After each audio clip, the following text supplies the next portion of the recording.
অনুষ্ঠান প্ৰয়াত বিবেকানন্দ তালুকদাৰৰ আবক্ষ মূৰ্তিৰ সন্মুখত সমবেত হৈছেহি। সকলোৱে জানে ৰংপুৰ বেদান্ত তালুকদাৰ আৰু বহৰী সত্ৰ পৰিচালনা সমিতিৰ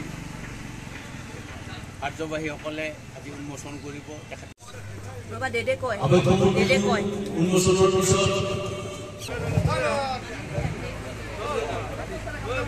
আমাৰ যোগ্য বেদান্ত তালুকদাৰে এইটো সম্পূৰ্ণ কৰি উলিয়াত আমি সত্ৰবাসী ৰাইজ আজি ইয়াত উপস্থিত হৈ উন্মোচনত অংশগ্ৰহণ কৰাত আমি নিজেই ধন্য মানিছোঁ আৰু তেখেতক বা তেখেতৰ পৰিয়ালক আমি সত্ৰ পৰিচালনা সমিতিৰ তৰফৰ পৰা আন্তৰিক অভিনন্দন আৰু ধন্যবাদ জনাইছোঁ যে এই যদিও আজি ইয়াত লিখা হৈছে বহৰী প্ৰাণ, কিন্তু তেখেত আছিল বহৰীৰ সিংহ পুৰুষ। আমি সেই সময়ত তেখেতক সিংহ পুৰুষ নামেৰে বিভূষিত কৰিছিলোঁ। আজি যি পুণ্যভূমিত হৈ আছোঁ, এই পুণ্যভূমিখিনি লগতে পাৰণ বিলত থকা 57 বিঘাও তেখেতে মাটিখিনি আমাৰ বহৰী সত্ৰৰ নামত কৰি লয়। গতিকে এই যি অৰ্থনৈতিক অৱদান তেখেতৰ, বহৰী সত্ৰখন আজি তেখেতৰ অৰ্থনৈতিক অৱদানৰ জৰিয়তেহে চলি আছে।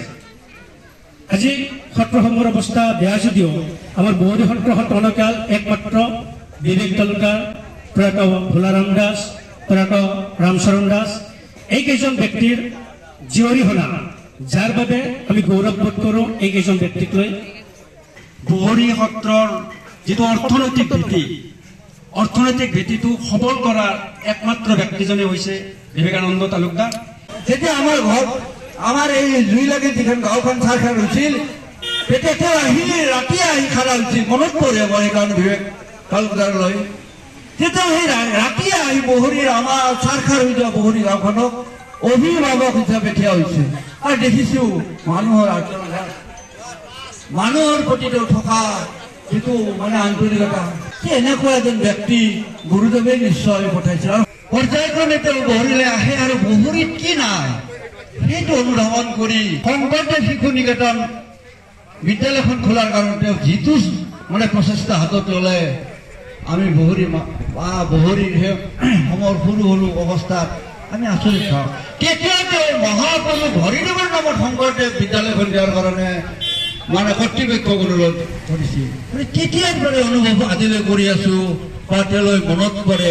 যিকোনো খবৰৰ বাবে যোগাযোগ কৰক 7099017330 লগতে 7099017110 নম্বৰত।